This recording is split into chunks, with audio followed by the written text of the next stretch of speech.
Chapter 13 fried اور خدا۔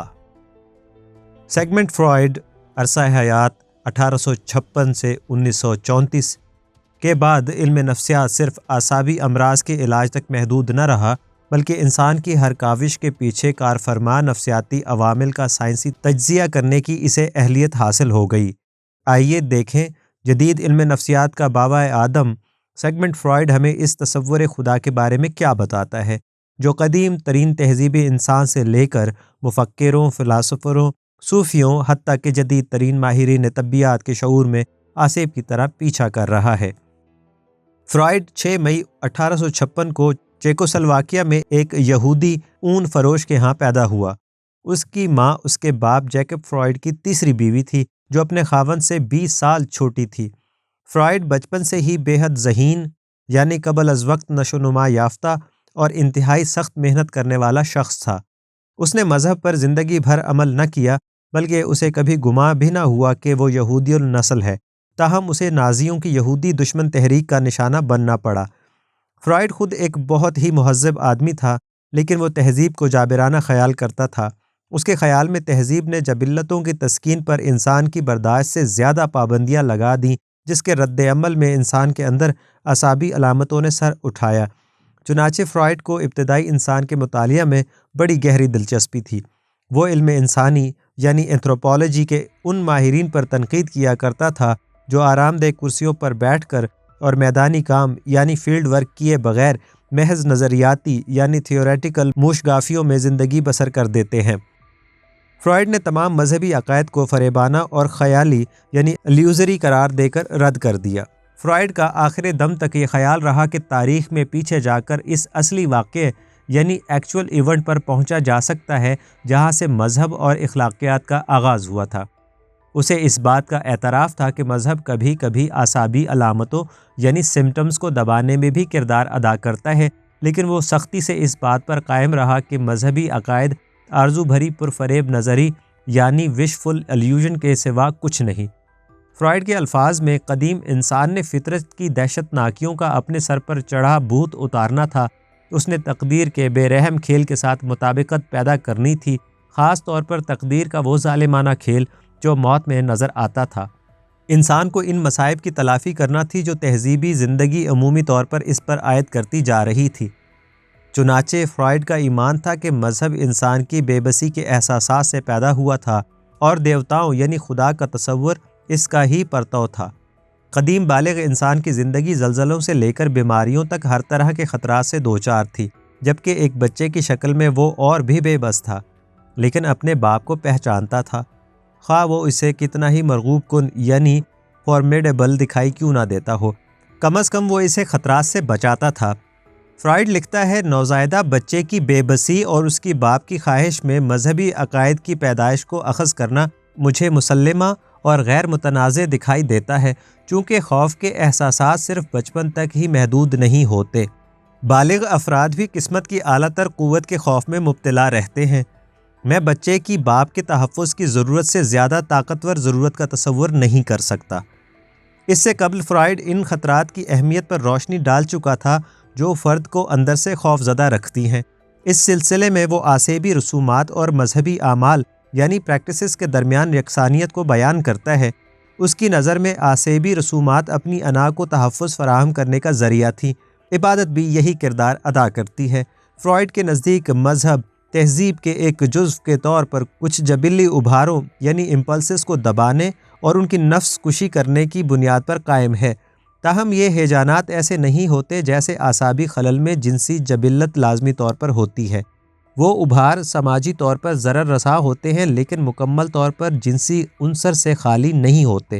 نیک لوگ چونکہ دعاؤں میں اپنے گناہ گار ہونے کا اعتراف کر لیتے ہیں، اس لیے انہیں مذہبی رسومات ادا کرنے کی ضرورت ہوتی ہے تاکہ ان کے اندر جو گناہ کی ترغیب پیدا ہو رہی ہے اس کے خلاف دفاع اور ان جبلی قوتوں کو دور یا کنٹرول کر سکے جن کا انہیں ڈر لگا رہتا ہے کہ وہ انہیں اندر سے توڑ دیں گی۔ فرائڈ نے اس حد تک توثیق کر دی تھی کہ مذہب کو انسانیت کا عالمی نفسیاتی مسئلہ قرار دیا جا سکتا ہے، اس لیے کہ مذہبی عقائد بھی ان نفسیاتی الجھنوں کی طرح ہے جنہیں انسانیت اپنی جہالت اور کم عقلی کے دور سے اپنے لاشعور میں دبائے رکھے ہے۔ فرائڈ کی تھیوری کے مطابق مذہب اندر سے اٹھنے والے ان سرکش ابھاروں سے عبادات اور رسومات کے ذریعے فرد کو تحفظ دلانے کا وعدہ کرتا ہے، جن پر تہذیبی زندگی انفرادی رضامندی کے بغیر پابندیاں لگانے کا مطالبہ کرتی ہے۔ نفس کشی کسی حد تک اپنے معاشرتی ساتھیوں کے ساتھ یکجہتی کو ممکن بنا دیتی ہے، اور یوں جبلتوں کی تسکین کی بے بسی کا احساس کم تر ہو جاتا ہے۔ دوسرے مذہب کسی نہ کسی شکل میں زندگی بعد از موت کا بھی وعدہ کرتا ہے۔ اس سے موت کی دہشت کم ہوتی ہے اور یہ بھی سمجھ لیا جاتا ہے کہ بطور انعام آسمانی لذتیں بھی فراہم کی جائیں گی۔ ان دنیاوی لذتوں کے بدلے میں جو اس نے سماجی رسم و رواج کو قائم رکھنے اور تہذیب کے مفادات کے لیے چھوڑ دی تھیں۔ فرائڈ تہذیب کے عمل کو اعصاب کے لیے اشتعال انگیز قرار دیتا ہے، اگرچہ وہ تسلیم کرتا ہے کہ اگر آدمی بطور انسان زندہ رہنا چاہتا ہے تو پھر اس کے لیے تہذیب ضروری ہے، لیکن وہ ان زخموں کی بات کرتا ہے جو تہذیب کے عمل کے دوران فرد پر لگتے ہیں جب وہ اسے ایک فطری زندگی بسر کرنے سے روکتی ہے۔ فرائڈ کی ایک مشہور کتاب مغالطے کا مستقبل دی فیوچر آف ایلیوژنز ہے، جس میں وہ تصور خدا کو انسان کا وہم اور مذہب کو خوش کن سرابوں کا پلندہ قرار دیتا ہے۔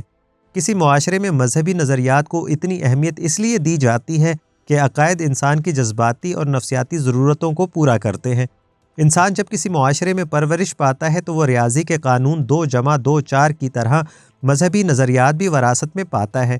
ان نظریات کو روحانی رنگ میں پیش اس لیے کیا جاتا ہے کہ ان کی تاریخی اہمیت کو کم کر کے مذہبی اہمیت کو بڑھایا جائے، تاکہ اہل ایمان مقدس تحریروں، شخصیات، واقعات اور کرداروں کو تاریخی تناظر میں رکھ کر کوئی معروضی تجزیہ نہ کر سکے۔ مذہبی خیالات منطق کے ذریعے نہیں بلکہ ایمان کے راستے انسان تک پہنچے ہیں، اس لیے وہ لوگوں کو بہت عزیز ہوتے ہیں۔ وہ خود کو خوش قسمت اور ایمان کی دولت سے مالا مال خیال کرنے لگتے ہیں، اور جو ایمان نہیں رکھتے انہیں کم فہم سمجھتے ہیں۔ مذہبی علوم اور دیگر علوم میں یہ فرق ہے کہ اگر ہم بچپن میں جغرافیے کا سبق پڑھتے ہیں تو جوانی میں دنیا بھر میں گھوم پھر کر اس کی تصدیق کی جا سکتی ہے جو جغرافیے کے اساتذہ نے پڑھایا تھا، لیکن مذہبی علوم پر یہ اصول لاگو نہیں ہوتا۔ ان کے بارے میں یہ سکھایا جاتا ہے کہ انہیں شک کی نگاہ سے نہیں دیکھنا چاہیے، بلکہ ایک زمانہ تھا مذہبی نظریات کو شک کی نظروں سے دیکھنے والے کو سزا ملا کرتی تھی۔ فرائڈ کہتا ہے کہ یہ کوئی مؤثر دلیل نہیں کہ ان نظریات پر اس لیے ایمان لانا چاہیے کہ ہمارے آباء و اجداد ان پر ایمان لائے تھے، اس لیے کہ ہمارے بزرگ کئی حوالوں سے ہم سے کم علم اور کم فہم تھے۔ فرائڈ مذہبی تعلیم کے حوالے سے واضح کرتا ہے کہ بچپن میں ہمیں جو علم دیا جاتا ہے اس کا سب سے اہم حصہ جس کا تعلق زندگی کے رازوں سے ہوتا ہے سب سے زیادہ غیر معتبر ہوتا ہے، کیونکہ ہم اس کی کوئی تصدیق نہیں کر سکتے اور نہ ہی کسی کو مذہبی عقائد کے سلسلے میں شک یا سوال کرنے کی اجازت دی جاتی ہے۔ مذہبی عقائد کے بارے جتنے بھی ثبوت فراہم کیے جاتے ہیں ان کا تعلق ماضی سے ہوتا ہے، ظاہر ہے اس کی تصدیق نہیں ہو سکتی، اور اگر مذہبی لوگوں کا سوالوں اور اعتراضات سے سامنا ہو جائے تو وہ کہتے ہیں کہ مذہبی عقائد منطق کے دائرے سے باہر اور بالاتر ہیں۔ عقائد کو انسان اپنے دل کی گہرائیوں میں محسوس کرتا ہے، انہیں عقل سے ثابت نہیں کیا جا سکتا۔ فرائڈ سوال کرتا ہے ان لوگوں کا کیا ہوگا جنہیں عمر بھر یہ تجربہ نصیب نہ ہو یا عقل کو تیاگ کر کسی داخلی تجربے کی وجہ سے نظریات تبدیل کرنے کو تیار نہ ہوں۔ بقول فرائڈ جب میں اپنے بچوں کو پریوں کی کہانیاں سنایا کرتا تھا تو وہ پوچھا کرتے تھے، ابو کیا یہ کہانی سچی ہے؟ اور جب میں یہ کہا کرتا تھا کہ وہ کہانی سچی نہیں ہے تو ان کے چہروں پر ناگواری کے جذبات نمایاں ہوتے تھے۔ انہیں یوں لگتا تھا جیسے ان کے ساتھ ناانصافی کی گئی ہو۔ مذہبی لوگوں کا بچوں سے بھی برا حال ہوتا ہے، کیونکہ عقائد کی پریوں کی کہانیوں پر تقدس کا ملمہ چڑھا ہوتا ہے۔ یہی وجہ ہے کہ مدتوں عقائد کو انسانی فکر اور تجربے کے ترازو میں تولنے کی اجازت نہیں دی گئی۔ عقائد کی نفسیاتی وجوہ تلاش کرنے نکلیں تو یہ پتہ چلتا ہے کہ انسان کو تحفظ کی ضرورت ہوتی ہے جو اسے تصور خدا فراہم کرتا ہے، اسے مختلف خطرات کے خوف سے نجات دلاتا ہے، نیکی اور بدی کا ایک پیمانہ بھی دیتا ہے، اور زندگی کی ناانصافیوں کا مرنے کے بعد ازالہ بھی فراہم کرتا ہے۔ کائنات کی ابتدا جسم اور روح کے رشتے اور زندگی کے دیگر مسائل کا حل بھی پیش کرتا ہے۔ اس سے انسانوں کو بہت سے سوالوں کے بنے بنائے جواب مل جاتے ہیں اور انہیں اپنے مسائل پر غور کر کے حل تلاش نہیں کرنے پڑتے، اس لیے لوگ مذہب میں ایک گوشہ عافیت اور سکون محسوس کرتے ہیں۔ فرائڈ کہتا ہے کہ اگر درمیانے طبقے کی پروردہ لڑکی یہ باور کر لے کہ ایک دن ایک امیر شہزادہ آ کر اس سے شادی کرے تو ایسا ممکن ہے، اور بعض دفعہ ایسا ہوا بھی ہے، لیکن آسمانوں سے اترے خدا کے کسی نمائندے کا اس دنیا کو جنت بنانا بعید از قیاس ہے اور اس کا بالکل امکان نہیں، چاہے ہم اس یقین کو سراب کہیں یا دیوانگی کا حصہ۔ یہ لوہار کے اس ایمان سے مختلف نہیں تھی کہ ایک دن اس کا سارا لوہا سونے میں منتقل ہو جائے گا۔ نفسیاتی مریضوں کے مصنوعی ایمان یعنی ڈیلیوژنز کو ہم منطق کی روح سے غلط ثابت کر سکتے ہیں، لیکن عقیدے کے مقدس نفسیاتی سراب کا کیا کیا جائے؟ مذہبی عقائد کی بدقسمتی رہی ہے کہ ہم ان میں سے کسی ایک کو بھی سچا ثابت نہیں کر سکتے، بلکہ ہم نے صدیوں کی محنت اور ریاضت سے جو علم حاصل کیا ہے، انسان اور کائنات کے بارے میں جن حقیقتوں کا سراغ لگایا ہے، وہ عقائد ان سے بالکل لگا نہیں کھاتے۔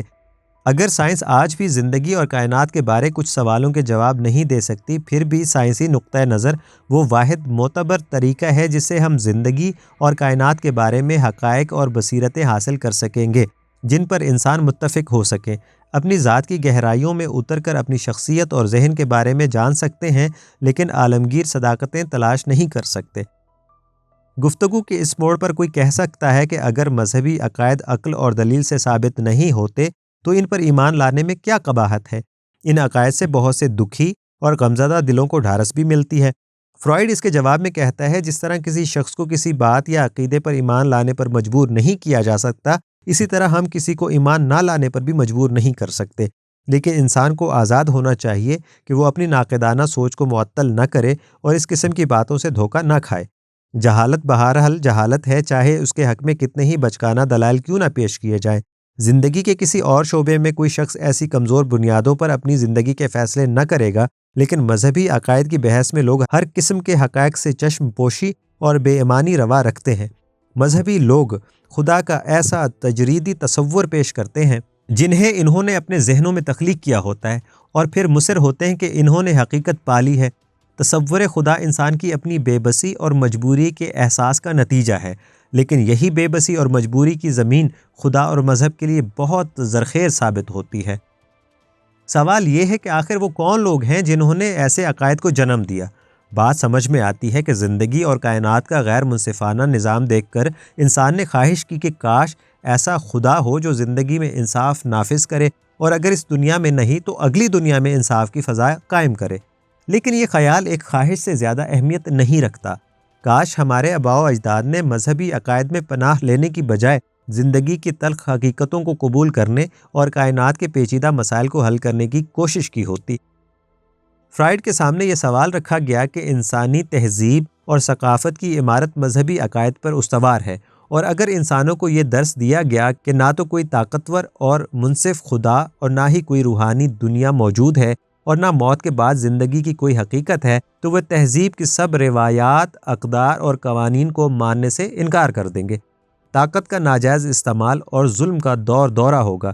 چنانچہ اگر ہم پر یہ حقیقت آشکارا بھی ہو جائے کہ مذہب کے دامن میں سچائیاں نہیں ہیں، تب بھی انسانیت کی بقا کے لیے ہمیں اس حقیقت کو عوام سے چھپا کر رکھنا چاہیے۔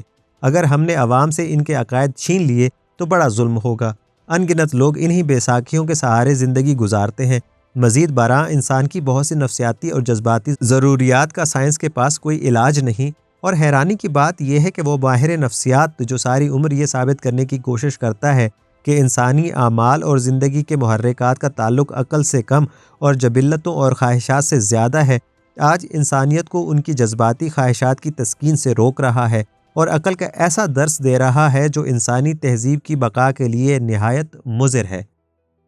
فرائڈ نے اس کا جواب یوں دیا، میری نگاہ میں انسانی تہذیب اور ارتقاء کے لیے ان مذہبی عقائد پر ایمان لانا نہ لانے سے زیادہ خطرناک ہے۔ مذہب نے انسانی معاشروں پر ہزاروں سال حکمرانی کی ہے، لیکن اس دور میں بھی انسانی زندگی مصائب و آلام اور ناانصافیوں سے پر تھی۔ اس دور میں بھی انسان گناہ کرتے تھے۔ مذہبی کتابوں اور اعتقادات کو جب تنقید اور سائنس کی نگاہ سے دیکھا جائے تو ان میں بہت سی کوتاہیاں اور خامیاں دکھائی دیتی ہیں۔ مذہبی اعتقادات اور غیر مہذب قوموں یعنی پریمیٹیو پیپل کی سوچ میں بہت سی مماثلتیں نظر آتی ہیں۔ انسانی تہذیب کو غیر تعلیم یافتہ اور مجبور و معتوب عوام سے زیادہ خطرہ ہے۔ مذہبی عقائد کی عمارت ڈہ جانے سے انسانی تہذیب کسی بحران کا شکار نہ ہوگی، بلکہ اس طرح جب گاؤں کے ایک مقدس درخت کو کاٹا تو لوگ خوف زدہ تھے کہ ان پر کوئی قیامت ٹوٹے گی، لیکن اس واقعے کے بعد نہ کوئی عذاب آیا اور نہ ہی لوگوں کی جانیں خطرے میں پڑی۔ ہمیں انسانی مسائل کے حل کے لیے خدا کی مرضی کو تلاش کرنے کی کوئی ضرورت نہیں، کیونکہ مذاہب کے مطالعے سے پتہ چلتا ہے کہ مختلف قوموں اور مختلف مذاہب میں خدا کی مرضی کو مختلف ہی نہیں متضاد انداز میں پیش کیا گیا ہے، اور کسی انسان کے لیے ان کی صحت کی جانچ پڑتال کرنا ناممکن ہے۔ اگر ہم انسانی زندگی کے معقول اور منصفانہ قوانین اپنے شعور، علم اور آپس کے مشورے سے تلاش کرنے میں کامیاب ہو جائیں تو ہمیں اس عمل میں خدا، مذہب اور آسمانی کتابوں کو لانے کی کیا ضرورت ہے؟ ایسا کرنے سے وہ قوانین آسمانوں سے اتر کر زمین پر آ جائیں گے۔ ان میں حالات اور انسانی معاشرے بدلنے کے ساتھ ساتھ تبدیلیاں بھی لائی جا سکیں گی، اور وہ حقیقت پسندانہ بھی ہوں گے۔ آسمانی قوانین کے ایک طرف نفاذ سے لوگوں کے اندر تلخی پیدا ہو جاتی ہے، جبکہ اپنے بنائے قوانین کے بارے لوگوں کا رویہ ہمدردانہ اور دوستانہ ہوگا۔ انہیں اندازہ ہوگا کہ ان میں ان کی اپنی بہتری مضمر ہے۔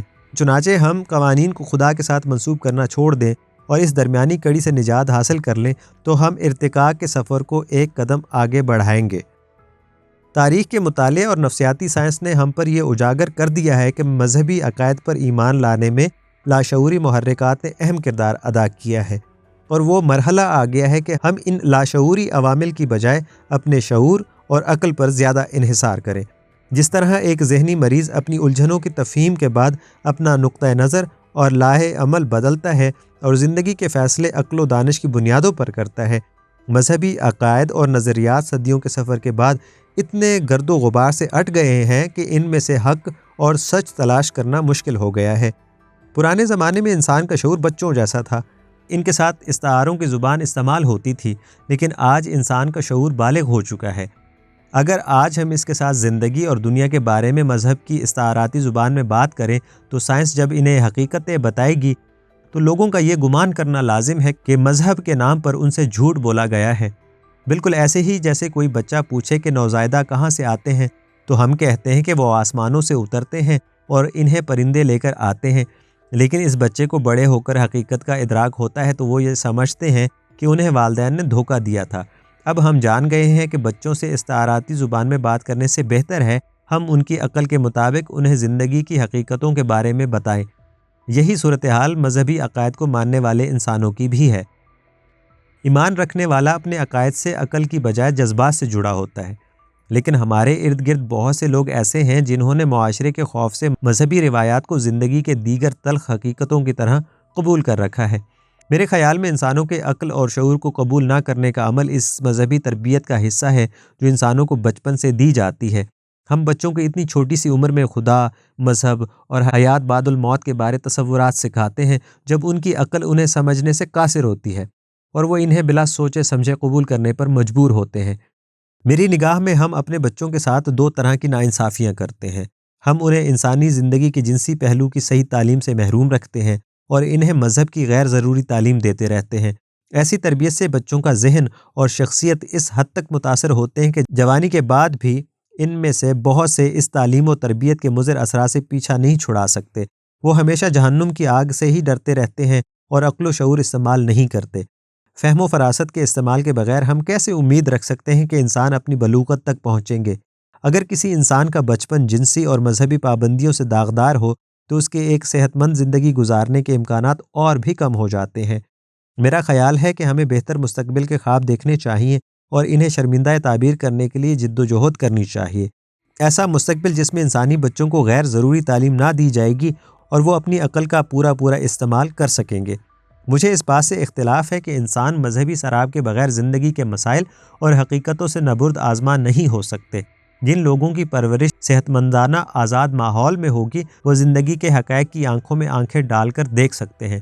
وہ اپنے آپ کو کائنات کا مرکز اور خدا کا چہیتا نہیں سمجھتے۔ وہ جانتے ہیں کہ ایسے خیالات سے بچپنا جھلکتا ہے۔ انسان بچپن میں اپنے آپ کو والدین کا منظور نظر سمجھتے ہیں، لیکن بالغ ہو کر زندگی کے تلخ حقائق سے نبرد آزما ہوتے ہیں تو ان کا رویہ حقیقت پسندانہ ہو جاتا ہے۔ اگر انسانوں نے اگلے جہانوں سے بیجا امیدوں کو چھوڑ کر اس دنیا میں اپنے مسائل کا حل تلاش کرنا شروع کیا تو انسانی زندگی میں ایک توازن پیدا ہوگا۔ انسان بچپن میں اپنا برا بھلا نہیں جانتا، وہ اپنی خواہشوں اور جبلتوں پر عمل کرتا ہے۔ اس وقت جذباتی محرکات عقلی محرکات کی نسبت زیادہ اہم کردار ادا کرتے ہیں۔ عقل و دانش کا نظام بھی انسانیت کے لیے احترام آدمیت کا تحفہ لے کر آئے گا جس کی مذہبی لوگ خدا سے امید لگائے بیٹھے ہیں۔ ایک حوالے سے ہمارے مقاصد ایک ہی ہیں لیکن راستے جدا ہیں۔ ہم اپنی محنتوں کا پھل قیامت کی بجائے اگلی نسلوں میں پانے کے متمنی ہیں۔ تجربات اور عقل کے سامنے مذہب گھٹنے ٹیک دے گا۔ یہ طے ہے کہ مذہب ایک سراب ہے، لیکن سائنس کی تحقیقات اس بات کا ثبوت ہے کہ ہم سراب کا پیچھا نہیں کر رہے۔ سائنس نے اپنی چھوٹی سی عمر میں حیرت انگیز کامیابیاں حاصل کی ہیں۔ سائنس پر یہ اعتراض سچائی پر مبنی نہیں کہ وہ ایک قانون پیش کرتی ہے اور کچھ عرصے بعد اس کی تردید خود ہی کر دیتی ہے۔ سائنسی تحقیقات حقائق سے آہستہ آہستہ پردہ اٹھاتی ہیں، وہ کوئی انقلاب نہیں لاتی۔ فرائڈ خدا اور انسان کے رشتے کے بارے میں لکھتا ہے، یہ ایک ایسا احساس ہے جسے انسان ابدیت کے سنسنی خیز محسوسات قلبی میں ڈوب جانے کا نام دینا پسند کرتا ہے۔ کچھ اس طرح کا احساس جس میں انسان لامحدودیت کو بے پایہ سمندر کی طرح محسوس کرتا ہے۔ فرائڈ اس احساس کو اس کیفیت سے موازنہ کر کے دیکھتا ہے جو محبت کی انتہا میں ہوتی ہے، جس میں عاشق اپنے محبوب کے ساتھ خود کو یکجا کر لیتا ہے۔ فرائڈ اس کی تشریح یوں کرتا ہے کہ ایسی کیفیت اپنی اس ابتدائی حالت کی طرف مراجعت ہوتی ہے جہاں شیر خوار بچہ ماں کی چھاتی کے ساتھ چمٹا ہوتا ہے اور خود کو ماں کے ساتھ ایک ہی محسوس کر رہا ہوتا ہے۔ جوں جوں بڑا ہوتا ہے ماں سے خود کو الگ محسوس کرنا سیکھ لیتا ہے۔ چنانچہ محبت میں بہرے بے قراں کا احساس فریب نظر کے سوا کچھ نہیں۔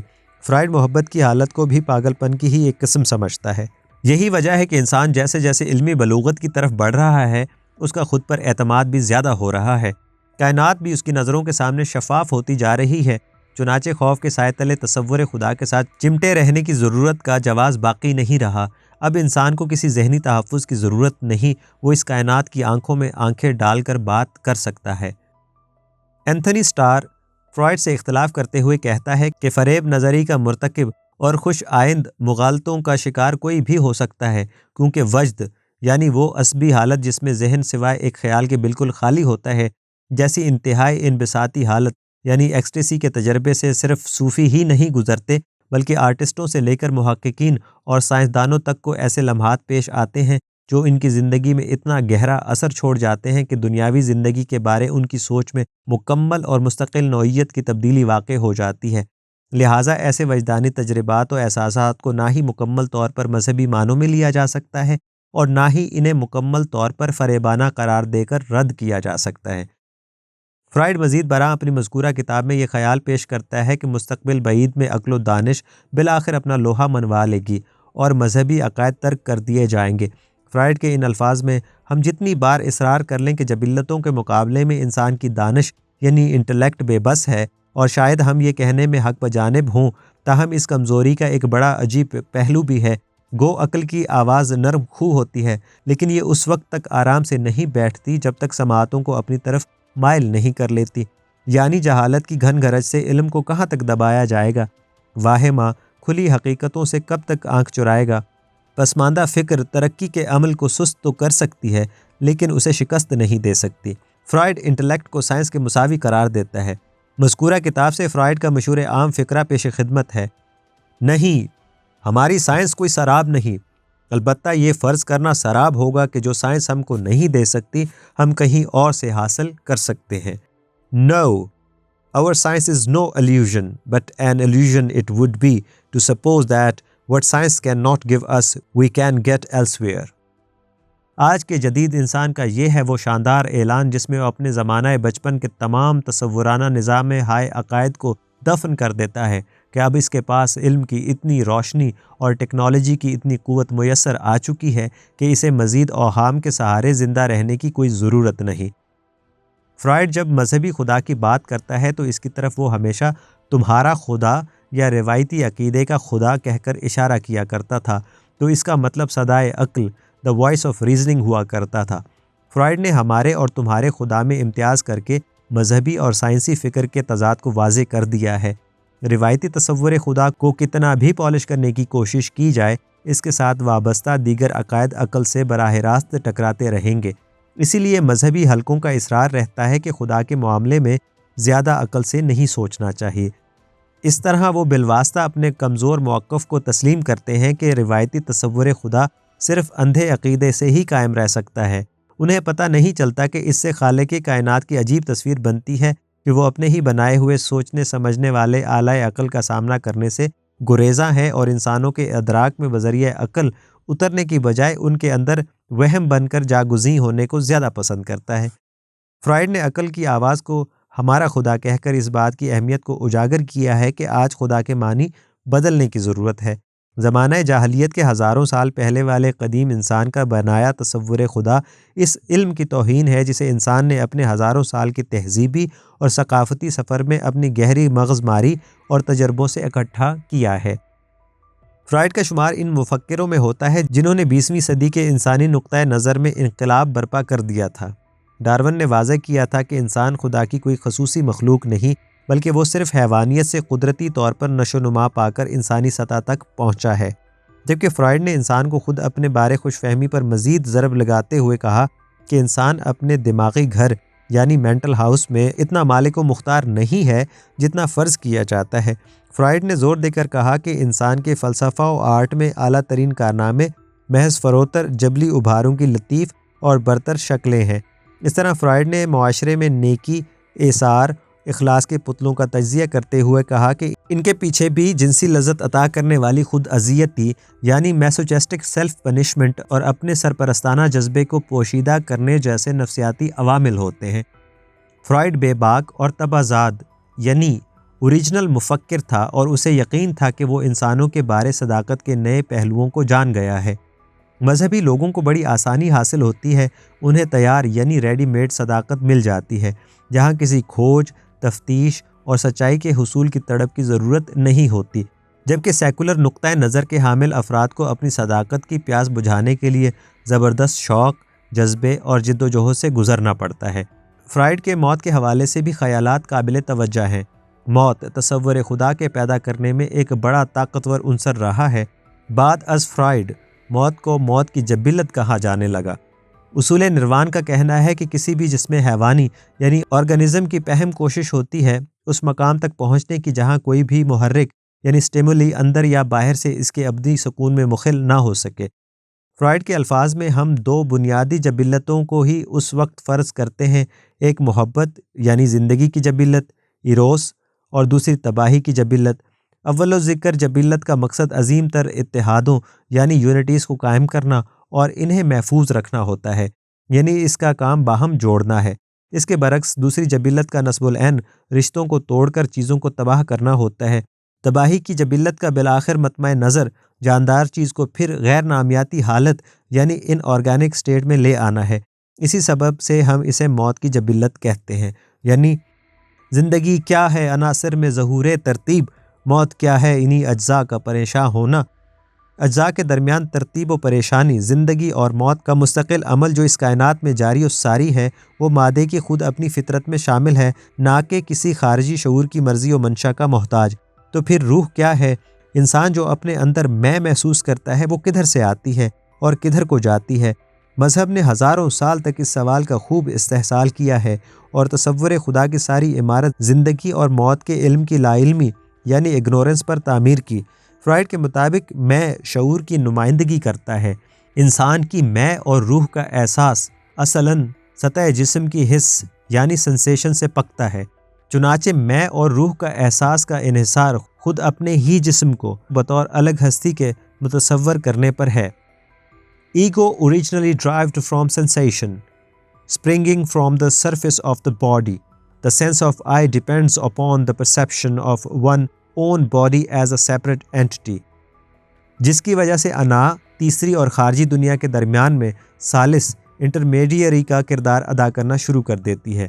جسمانی ادراک یعنی سینسری پرسیپشن اور حرکی سرگرمیوں یعنی موٹر ایکٹیویٹی کے درمیان قدرتی تعلق ہونے کی وجہ سے روح رضاکارانہ حرکات کو کنٹرول کرتی ہے، تاہم انا کا بنیادی کام تحفظ نفس ہوتا ہے۔